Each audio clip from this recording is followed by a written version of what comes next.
in 1961, was it called the Albany Freedom Ride? Curious how you dealt with, or how you were trained, or what type of instructions you had to deal with police or people of authority who had control over your freedom if you challenged what was happening, where you went. Can you speak to that? If you see the documentaries about the sit-ins and freedom rides demonstrations, they look spontaneous and disorganized. But in fact, to be on a freedom ride, we had to go through training, and we had to be tested to be sure that we could adhere to the training under assault in various circumstances. The film tomorrow night is about the Reverend James Lawson, and he is actually the man who trained me in nonviolent civil disobedience. So I was really lucky to have training from the guru of nonviolence, the man who actually brought it to Dr. King. Part of that had to do with mental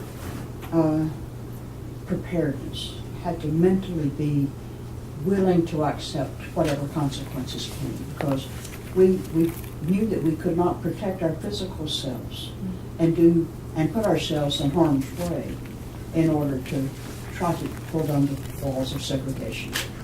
So part of the mental discipline was to be prepared to be hurt, to be prepared for dreadful things to happen. And actually on the freedom rides, it was customary to make out our last will and testament, because as you see the first freedom ride buses and how they were greeted, and then how people subsequently were treated, it was always possible at any moment that any of us could die. So as far as the training went, did they have hypothetical situations for you to sit in where they would... We did role playing. We would take turns being the freedom rider. We'd take turns being the law enforcement. We'd take turns being the white bystanders.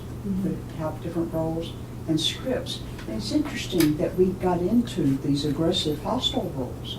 I was surprised at myself, but if you want me to play a hostile bystander, I could do that. I'm not proud of it, but we did. And we did go as far as actually hurting people, but we would hit each other. We would say the vilest things that you never want to hear said to you. And some of the guys would push somebody out of a chair. So it was enough to be realistic. It was enough to test us.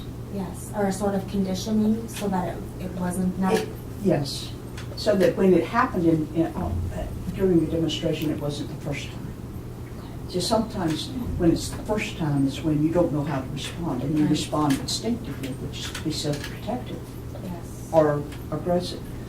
So we wanted to be sure that whatever happened would not be the first time we had encountered that emotion that went with it. There's talk of the seventh generation where all the different colors come together, the different races, and that the seventh generation will bring our sick society kind of back to health. And I see it happening. But they have to have clean air to breathe, and they have to have clean water, or they can't physically exist.